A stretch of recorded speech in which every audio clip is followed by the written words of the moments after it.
ಭಾರತದ ಇತಿಹಾಸದಲ್ಲಿ ಜ್ಞಾನ, ಸಮಾನತೆ ಮತ್ತು ನ್ಯಾಯದ ಪ್ರತೀಕವಾಗಿ ನಿಂತಿರುವ ಮಹಾನ್ ವ್ಯಕ್ತಿ ಡಾಕ್ಟರ್ ಬಾಬಾ ಸಾಹೇಬ್ ಅಂಬೇಡ್ಕರ್. ಆದರೆ ಅವರ ಯಶಸ್ಸಿನ ಹಿಂದೆ ಅಸಾಧಾರಣ ಹೋರಾಟ, ಬಡತನ, ಅವಮಾನ ಮತ್ತು ಅಚಲ ಸಂಕಲ್ಪದ ಕಥೆ ಇದೆ. ಇಂದು ಅವರ ಬಾಲ್ಯ ಮತ್ತು ವಿದ್ಯಾರ್ಥಿ ಜೀವನದ ಕೆಲವು ಅದ್ಭುತ ಘಟನೆಗಳನ್ನು ತಿಳಿದುಕೊಳ್ಳೋಣ. ಎಲ್ಲರಿಗೂ ಜೈ ಭೀಮ್. ನನ್ನ ಯೂಟ್ಯೂಬ್ ಚಾನಲ್ಗೆ ತಮ್ಮೆಲ್ಲರಿಗೂ ಮತ್ತೆ ಸ್ವಾಗತ. ನಾನು ನಿಮ್ಮ ಜೈ ಭೀಮ್ ಸರ್ಕಾರ ಓನರ್ ಸಾಮ್ರಾಟ್ RX ಮೈಲಾರಿ ಮಾತಾಡ್ತಾ ಇದ್ದೀನಿ. ಹಿಂದಿನ ವಿಡಿಯೋದಲ್ಲಿ ಭೀಮನ ಕುಟುಂಬದಲ್ಲಿ ಇನ್ನೊಂದು ಬದಲಾವಣೆ ಸಂಭವಿಸಿತು. ಅದರ ಬಗ್ಗೆ ತಿಳಿದುಕೊಳ್ಳೋಣ ಬನ್ನಿ. ರಾಮ್ಜಿ ತಮ್ಮ ಕುಟುಂಬವನ್ನು ಸಾತಾರದಿಂದ ಮುಂಬಯಿಗೆ ವರ್ಗಾಯಿಸಿದರು. ಅವರು ಪ್ರಾರಂಭದಲ್ಲಿ ಲೋವರ್ ಪರೇಲ್ನ ಡಾಬಕ್ ಚಾಟ್ನಲ್ಲಿ ವಾಸಿಸಿದರು. ಅದೊಂದು ಕಾರ್ಮಿಕರ ಕಾಲೋನಿ. ಅಲ್ಲಿಗೆ ಭೂಗತ ಪ್ರಪಂಚ ಸಂಬಂಧ ಹೊಂದಿತ್ತು. ರಾಮ್ಜಿ ಹೆಣ್ಣು ಮಕ್ಕಳ ಮದುವೆ ಮಾಡಿಕೊಟ್ಟಿದ್ದರು. ಅವರು ಮುಂಬೈಯಲ್ಲೇ ಇದ್ದರು. ಮಕ್ಕಳನ್ನು ಮರಾಠ ಪ್ರೌಢಶಾಲೆಗೆ ಸೇರಿಸಿದರು. ಭೀಮ ಉತ್ತಮವಾಗಿ ಅಭ್ಯಾಸ ಮಾಡಲಾರಂಭಿಸಿದ್ದ. ರಾಮ್ಜಿ ಅವನಿಗಾಗಿ ಹೋವಾರ್ಡ್ ಇಂಗ್ಲಿಷ್ ರೀಡರ್ ಪುಸ್ತಕ ತಂದುಕೊಟ್ಟರು. ತರ್ಕುಡ್ಕರ್ ಎಂಬುವರು ಮಾಡಿದ್ದ 3 ಉತ್ತಮ ಅನುವಾದ ಕೃತಿಗಳನ್ನು ತಂದುಕೊಟ್ಟರು. ಭೀಮನ ಇಂಗ್ಲಿಷ್ ಜ್ಞಾನ ಅವನ ತರಗತಿಯ ಯಾವುದೇ ವಿದ್ಯಾರ್ಥಿಗಳಿಗಿಂತ ಉತ್ತಮವಾಗಿತ್ತು. ತಾವು ಅಪಾರ ಇಂಗ್ಲಿಷ್ ಭಾಷಾ ಜ್ಞಾನವನ್ನು ಪಡೆದುಕೊಳ್ಳಲು, ಅಪರಿಮಿತ ಪದ ಭಂಡಾರ ಬೆಳೆಸಿಕೊಳ್ಳಲು ಹಾಗೂ ಭಾರತದ ಪ್ರಮುಖ ಬರಹಗಾರರೆನಿಸಲು ಈ ಕೃತಿಗಳು ತಮಗೆ ಬಾಲ್ಯದಲ್ಲೇ ಪುಷ್ಟಿ ನೀಡಿದವು ಎಂದು ಅನಂತರ ಅಂಬೇಡ್ಕರ್ ಅವರೇ ಹೇಳಿದರು. ಬಾಲಕನಿದ್ದಾಗಲೇ ಭೀಮ ಓದುವ ಹವ್ಯಾಸವನ್ನು ಬೆಳೆಸಿಕೊಂಡ. ಎಷ್ಟು ಪುಸ್ತಕಗಳನ್ನು ಕೊಂಡರೂ ಅವನಿಗೆ ತೃಪ್ತಿ ಇಲ್ಲ. ಗ್ರಂಥಾಲಯಗಳಲ್ಲಿನ ಎಲ್ಲ ಪುಸ್ತಕಗಳನ್ನು ಜಾಲಾಡಿಸಿ ಬಿಡುತ್ತಿದ್ದ. ಓದಿದಷ್ಟು ಅವನ ಓದುವ ಬಯಕೆ ಹೆಚ್ಚುತ್ತಿತ್ತು. ಪಠ್ಯ ಪುಸ್ತಕಗಳಿಗಿಂತ ಇತರ ಪುಸ್ತಕಗಳೇ ಅವನಿಗೆ ಇಷ್ಟವಾಗುತ್ತಿದ್ದವು.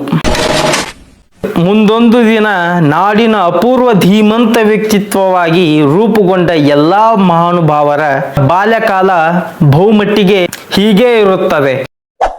ಇಂಥವರು ಕ್ಲಾಸಿನಲ್ಲಿ ರ್ಯಾಂಕ್ ಪಡೆಯಲು ಹೆಚ್ಚು ಗಮನ ಹರಿಸದೆ ತಮ್ಮ ಜ್ಞಾನದಾಹವನ್ನು ತಣಿಸಿಕೊಳ್ಳಲು ಹೆಚ್ಚು ಗಮನ ನೀಡುತ್ತಿರುತ್ತಾರೆ. ವಿವಿಧ ವಿಷಯಗಳ ಬಗೆಗಿನ ತಿಳುವಳಿಕೆ, ಆಳವಾದ ಅಧ್ಯಯನ, ನಿರಂತರ ಓದು, ಸಮಗ್ರ ದೃಷ್ಟಿ, ಐತಿಹಾಸಿಕ ನಿಲುವು ಇತ್ಯಾದಿಗಳು ಬಾಲಕ ಭೀಮನನ್ನು ಭಾರತದ ಅಮೋಘ ಪ್ರೌಢಿಮೆಯ ಅಂಬೇಡ್ಕರನ್ನಾಗಿ ಪರಿವರ್ತಿಸಿದವು. ಭಾರತದ ಬಹುಮುಖ್ಯ ನಾಯಕರಾಗಿ ರೂಪುಗೊಂಡ ಹಲವರಿಗೆ ಬಾಲ್ಯದಲ್ಲಿ ಇಂಥ ಪುಸ್ತಕಗಳು ಸರಾಗವಾಗಿ ಕೈ ಎಟಕುತ್ತಿದ್ದವು. ಅವರ ಹಿನ್ನೆಲೆಯು ಬೇರೆ ಇರುತ್ತಿತ್ತು. ಅವರಿಗೆ ಗ್ರಂಥಾಲಯಗಳ ನಿಕಟ ಸಂಪರ್ಕ ಇರುತ್ತಿತ್ತು.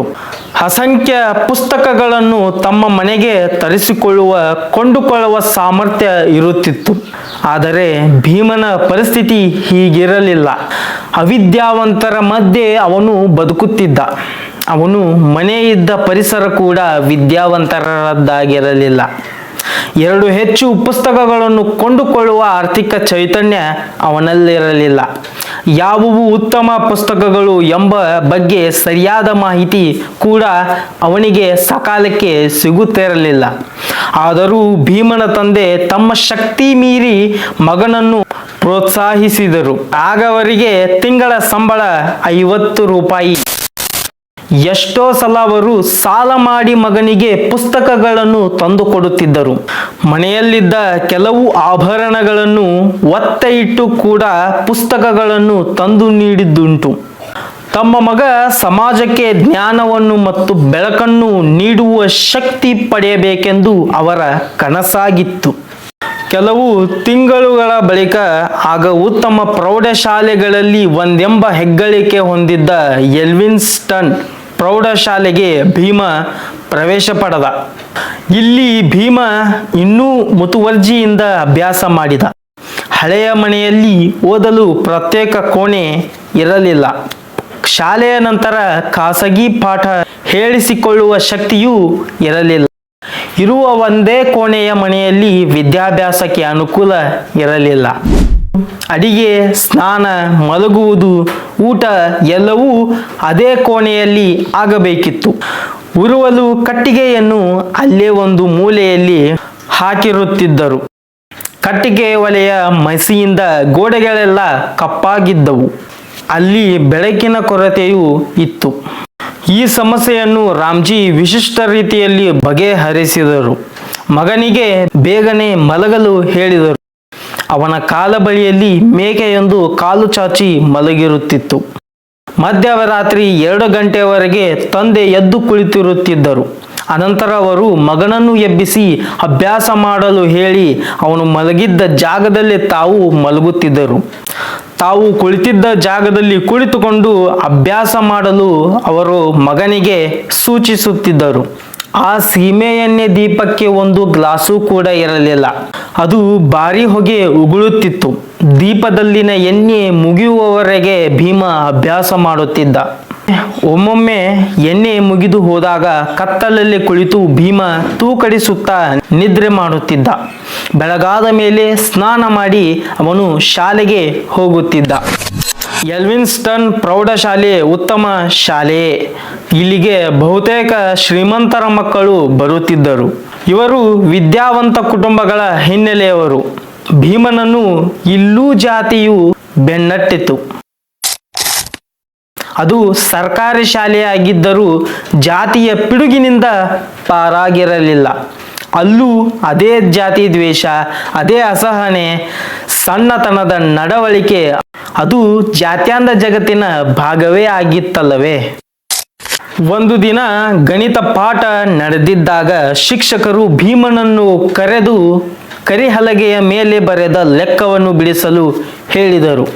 ಭೀಮ ಅತ್ತ ಹೆಜ್ಜೆ ಹಾಕುತ್ತಲೇ ತರಗತಿಯಲ್ಲಿದ್ದ ಇತರ ಬಹುತೇಕ ಹುಡುಗರು ಕರಿಹಲಗೆಯ ಕಡೆ ಓಟಕ್ಕಿತ್ತಿ ಅದರ ಹಿಂದಿದ್ದ ತಮ್ಮ ಊಟದ ಡಬ್ಬಿಗಳನ್ನು ತೆಗೆದುಕೊಂಡರು.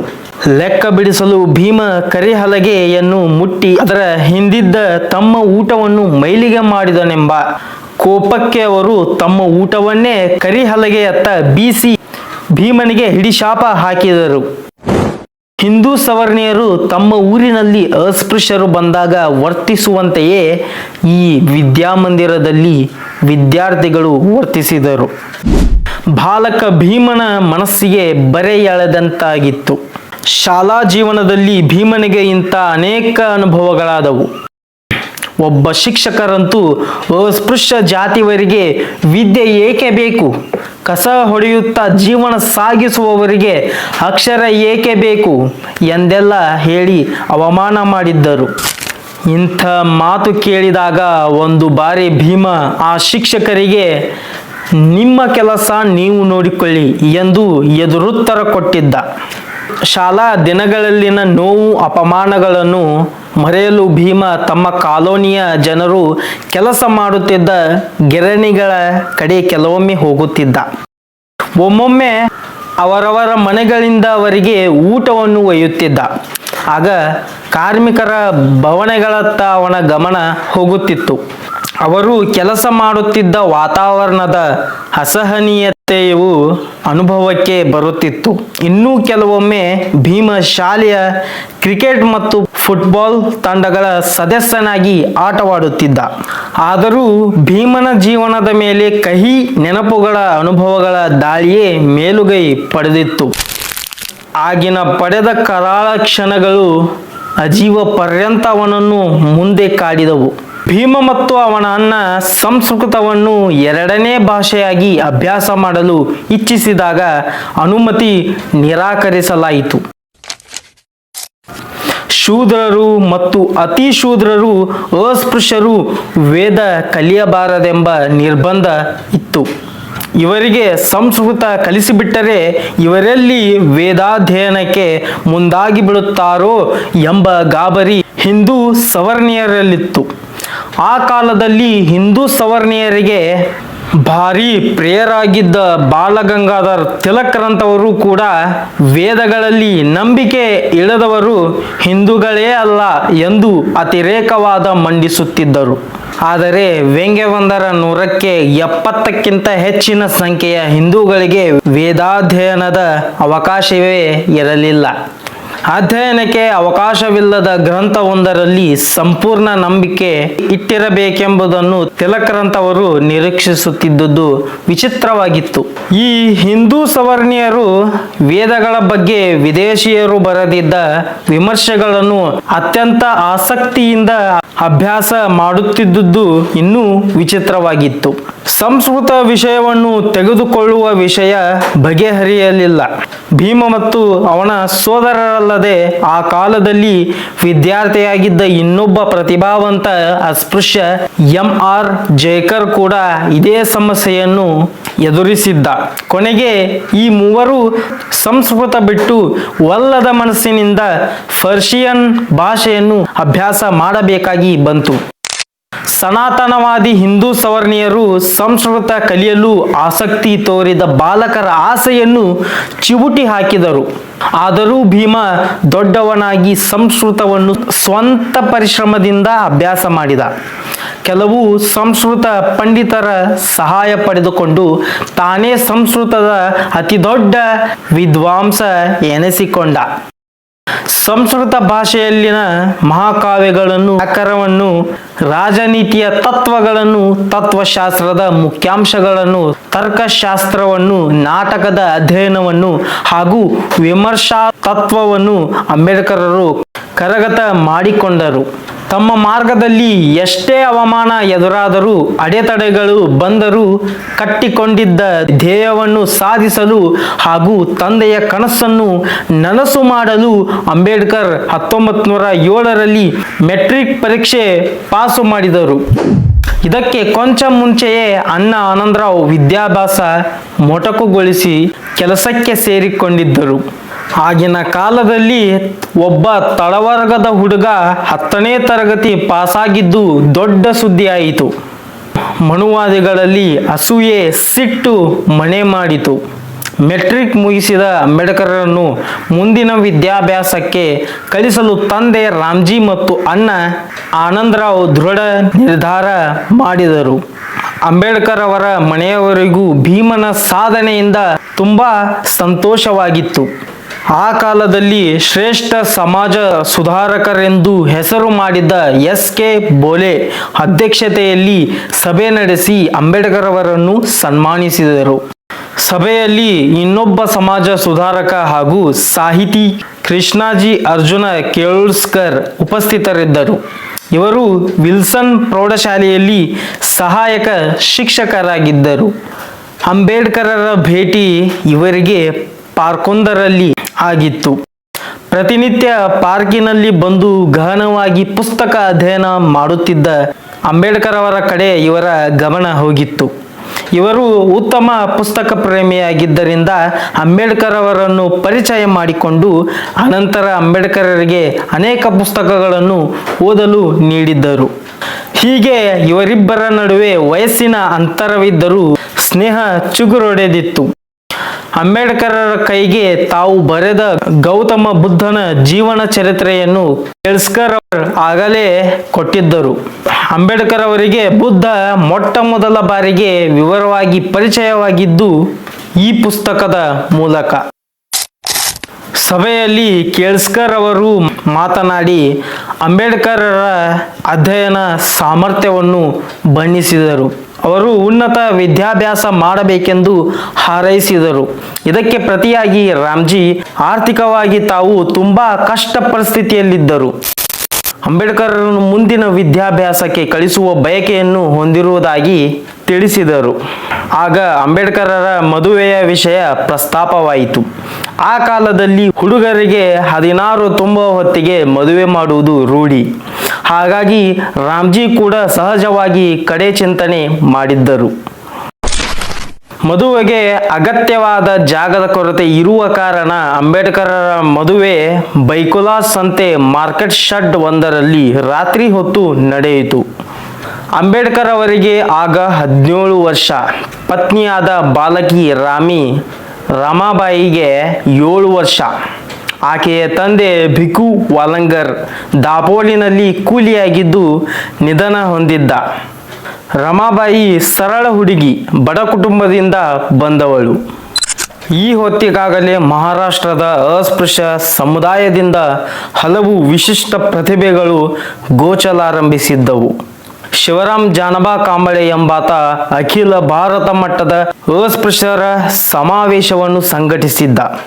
ಪುಣೆಯಿಂದ ಸೋಮವಂಶಿಯ ಮಿತ್ರ ಎಂಬ ತಿಂಗಳ ಪತ್ರಿಕೆಯನ್ನು ಪ್ರಕಟಿಸುತ್ತಿದ್ದ. ಅಸ್ಪೃಶ್ಯರ ಅಭ್ಯುದಯಕ್ಕಾಗಿ ಅಗತ್ಯವಾದ ಎಲ್ಲ ಕಾರ್ಯಕ್ರಮಗಳನ್ನು ಹಮ್ಮಿಕೊಳ್ಳಬೇಕೆಂದು ಆಗಲೇ ಆತ ಬ್ರಿಟಿಷರಿಗೆ ಮನವಿ ಮಾಡಿಕೊಂಡಿದ್ದ. ಬ್ರಾಹ್ಮಣೇತರ ಸಮುದಾಯವಾದ ಮರಾಠ ಜಾತಿಯಲ್ಲಿ ಕಾಣಿಸಿಕೊಂಡ ಇನ್ನೊಬ್ಬ ಧೀಮಂತ ನಾಯಕ ಕರ್ಮವೀರ ವಿ.ಆರ್. ಶಿಂದೆ. ಸಮಾಜಶಾಸ್ತ್ರದ ಅಧ್ಯಯನ ಮುಗಿಸಿ ಆಕ್ಸ್ಫರ್ಡ್ ವಿಶ್ವವಿದ್ಯಾಲಯದಲ್ಲಿ ಧರ್ಮಗಳ ತುಲನಾತ್ಮಕ ಅಧ್ಯಯನ ಮಾಡಿದ್ದ ಇವರು ಇಂಗ್ಲೆಂಡ್ನಲ್ಲಿ ಸಾಮಾಜಿಕವಾಗಿ ದುರ್ಬಲರಿಗಾಗಿ ನಡೆಸಲಾಗುತ್ತಿದ್ದ ಸಂಸ್ಥೆಗಳ ಬಗ್ಗೆ ವಿಶೇಷವಾದ ಮಾಹಿತಿಯನ್ನು ಹೊಂದಿದ್ದರು. ವಿದೇಶದಲ್ಲಿ ಅಭ್ಯಾಸ ಮುಗಿಸಿ ಇಡೀ ಭಾರತವನ್ನು ಸುತ್ತಿ ಭಾರತಕ್ಕೆ ಮರಳಿದ ಇವರು ಸರ್ ನಾರಾಯಣ್ ಗಣೇಶ್ ಚಂದಾವರ್ಕರ್ ಅವರೊಂದಿಗೆ 1906ರಲ್ಲಿ ಭಾರತೀಯ ನಿಮ್ನ ವರ್ಗಗಳ ಮಿಷನ್ ಸ್ಥಾಪಿಸಿದರು. ಅಸ್ಪೃಶ್ಯರ ಅಭ್ಯುದಯಕ್ಕಾಗಿ ಭಾರತದಲ್ಲಿ ಮೊದಲನೆಯ ಸಂಘಟಿತ ಪ್ರಯತ್ನವನ್ನು ಮಾಡಿದ ಮಹಾನುಭಾವರು ಇವರು. ಶೀಘ್ರವಾಗಿ ಮಿಷನ್ ಅನೇಕ ನಗರಗಳಲ್ಲಿ ಶಾಖೆಯನ್ನು ಪ್ರಾರಂಭಿಸಿತು. ಗೋಪಾಲಕೃಷ್ಣ ಗೋಖಲೆಯವರ ನೇತೃತ್ವದಲ್ಲಿದ್ದ ಸರ್ವೆಂಟ್ಸ್ ಆಫ್ ಇಂಡಿಯಾ ಸೊಸೈಟಿ ಕೂಡ ಅಸ್ಪೃಶ್ಯರ ಅಭ್ಯುದಯಕ್ಕಾಗಿ ನಡೆದಿದ್ದ ಪ್ರಯತ್ನಗಳನ್ನು ಬೆಂಬಲಿಸಿತ್ತು. ತಂದೆಯ ಒತ್ತಾಸೆಯ ಮೇರೆಗೆ ಅಂಬೇಡ್ಕರ್ ಮುಂಬಯಿಯಲ್ಲೇ ಎಲ್ವಿನ್ಸ್ಟನ್ ಕಾಲೇಜು ಸೇರಿಕೊಂಡರು. ಕಾಲೇಜಿನ ವಾತಾವರಣ ಅಂಬೇಡ್ಕರ್ಗೆ ಹೊಸದಾಗಿತ್ತು. ಅಲ್ಲಿ ಅಪಾರ ಅವಕಾಶಗಳಿದ್ದವು. ಎಲ್ಲವನ್ನು ಅಂಬೇಡ್ಕರ್ ಉತ್ತಮವಾಗಿ ಬೆಳೆಸಿಕೊಂಡರು. ಮುಂದೆ ಓದಿಸುವುದು ರಾಮ್ಜಿ ಅವರಿಂದಾಗಲಿಲ್ಲ. ಆಗ ಅಂಬೇಡ್ಕರ್ ನೆರವಿಗೆ ಬಂದಿದ್ದು ಕೇಳುಸ್ಕರ್. ಮುಂದಿನ ಪರಿಸ್ಥಿತಿಯನ್ನು ಅವರು ಸರಿಯಾಗಿ ಊಹಿಸಿದರು. ಅವರು ಆ ಕೂಡಲೇ ಬರೋಡಾ ಮಹಾರಾಜರನ್ನು ಸಂಪರ್ಕಿಸಿದ್ದರು. ಕೆಲವು ತಿಂಗಳ ಮೊದಲು ಮುಂಬಯಿಯಲ್ಲಿ ನಡೆದ ಸಭೆಯೊಂದರಲ್ಲಿ ಅಸ್ಪೃಶ್ಯ ವಿದ್ಯಾರ್ಥಿಗಳಿಗೆ ಆರ್ಥಿಕ ನೆರವು ನೀಡಲು ತಾವು ಸಿದ್ಧರೆಂಬ ಮಾತನ್ನು ಮಹಾರಾಜರು ಆಡಿದ್ದರು. ಕೇಳುಸ್ಕರ್ ಅವರು ಮಹಾರಾಜರಿಗೆ ಅವರ ಈ ಮಾತನ್ನು ನೆನಪಿಸಿದರು. ಕೇಳುಸ್ಕರ್ ಅವರೊಂದಿಗೆ ಅಂಬೇಡ್ಕರ್ ಬರೋಡಾ ಮಹಾರಾಜರನ್ನು ಭೇಟಿಯಾದರು. ಅವರು ಕೇಳಿದ ಪ್ರಶ್ನೆಗಳಿಗೆ ಅಂಬೇಡ್ಕರ್ ಉತ್ತಮ ರೀತಿಯಲ್ಲಿ ಉತ್ತರಿಸಿದಾಗ ಅವರಿಗೆ ಮಹಾರಾಜರಿಂದ 25 ಮಾಸಿಕ ವಿದ್ಯಾರ್ಥಿ ವೇತನ ದೊರಕಿತು. ಕಾಲೇಜು ವಿದ್ಯಾಭ್ಯಾಸ ಕಾಲದಲ್ಲಿ ಅಂಬೇಡ್ಕರ್ಗೆ ತಮ್ಮ ಶಿಕ್ಷಕರಾದ ಪ್ರೊಫೆಸರ್ ಮುಲ್ಲರ್ ಅವರಿಂದ ಹೆಚ್ಚಿನ ನೆರವು ದೊರೆಯಿತು. ಅವರು ಅಂಬೇಡ್ಕರ್ಗೆ ಪುಸ್ತಕಗಳನ್ನು ದೊರಕಿಸಿಕೊಡುತ್ತಿದ್ದರು. ಕಾಲೇಜಿನ ಕ್ಯಾಂಟೀನಿನ ಬ್ರಾಹ್ಮಣ ಮಾಲೀಕ ತನಗೆ ಚಹಾ ಅಥವಾ ನೀರು ಕೊಡುತ್ತಿಲ್ಲವೆಂಬುದನ್ನು ಅಂಬೇಡ್ಕರ್ ನಿರ್ಲಕ್ಷಿಸಿ ಅಧ್ಯಯನದ ಕಡೆ ಗಮನ ನೀಡಿದರು. ಅಂಬೇಡ್ಕರ್ ಜ್ಞಾನದಾಹ ಅಮಿತ. ಅಧ್ಯಯನ ಮಾಡುವುದೆಂದರೆ ಅವರಿಗೆ ಪಂಚಪ್ರಾಣ. ಊಟ ನಿದ್ರೆಗಳನ್ನು ಬಿಟ್ಟು ಅವರು ಹಲವು ಬಾರಿ ಅಭ್ಯಾಸದಲ್ಲಿ ನಿರತರಾಗಿ ಬಿಡುತ್ತಿದ್ದರು. ಸಂಪೂರ್ಣ ಜ್ಞಾನದಿಂದ ಸಂಪೂರ್ಣ ಶಕ್ತಿ ಪ್ರಾಪ್ತವಾಗುತ್ತದೆ ಎಂಬುದು ಅವರ ನಿಲುವಾಗಿತ್ತು. ಈ ಹೊತ್ತಿಗೆ ರಾಮ್ಜಿ ಮನೆ ಬದಲಿಸಿದರು. ಅವರು ಅಭಿವೃದ್ಧಿ ಮಂಡಳಿಯ 1ನೇ ನಂಬರ್ ಚಾಳ್ಗೆ ಹೋಗಿದ್ದರು. 2ನೇ ಮಹಡಿಯಲ್ಲಿದ್ದ 50 ಮತ್ತು 51ನೇ ನಂಬರ್ ಕೋಣೆಗಳನ್ನು ಅವರು ತೆಗೆದುಕೊಂಡಿದ್ದರು. 51ನೇ ನಂಬರ್ ಕೋಣೆ ಸ್ನಾನಕ್ಕೆ, ಅಡುಗೆಗೆ, ಊಟಕ್ಕೆ ಬಳಕೆಯಾಗುತ್ತಿದ್ದರೆ 50ನೇ ನಂಬರ್ ಕೋಣೆಯಲ್ಲಿ ಅಂಬೇಡ್ಕರ್ ಅಭ್ಯಾಸ ಮಾಡಲು ಅನುಕೂಲವಿತ್ತು. 1912ರಲ್ಲಿ ಅಂಬೇಡ್ಕರ್ BA ಪದವಿ ಪರೀಕ್ಷೆ ಮುಗಿಸಿದರು. ಇದು ಭಾರತದ ಪಾಲಿಗೆ ಅತ್ಯಂತ ಕರಾಳ ಕಾಲವಾಗಿತ್ತು. ಭಾರತೀಯ ನಾಗರಿಕ ಬಹುತೇಕ ಹಕ್ಕುಗಳನ್ನು ಬ್ರಿಟಿಷ್ ಆಡಳಿತ ಹತ್ತಿಕ್ಕಿತ್ತು. ಸ್ವಾತಂತ್ರ್ಯದ ಮಾತೆತ್ತಿದರೆ ಬ್ರಿಟಿಷ್ ಪೊಲೀಸರು ಮುಗಿಬಿದ್ದು ದಣಿಯನ್ನು ಅಡಗಿಸಿ ಬಿಡುತ್ತಿದ್ದರು. ಜನರಲ್ಲಿ ಅಸಂತೋಷವನ್ನು ಉಂಟು ಮಾಡುವವರನ್ನು ಬ್ರಿಟಿಷ್ ಸರ್ಕಾರ ಸುಮ್ಮನೆ ಬಿಡುವುದಿಲ್ಲ ಎಂದು ಘೋಷಿಸಲಾಗಿತ್ತು. ಸ್ವಾತಂತ್ರ್ಯಕ್ಕಾಗಿ ಪ್ರಚಾರ ಮಾಡುತ್ತಿದ್ದವರನ್ನು ಬಂಧಿಸಲಾಗಿತ್ತು. ಬ್ರಿಟಿಷರ ಈ ದಮನ ಸಹಜವಾಗಿಯೇ ಸಮಸ್ತ ಭಾರತೀಯರಲ್ಲಿ ಇನ್ನೂ ಹೆಚ್ಚಿನ ಅಸಂತೋಷವನ್ನು ಉಂಟು ಮಾಡಿತ್ತು.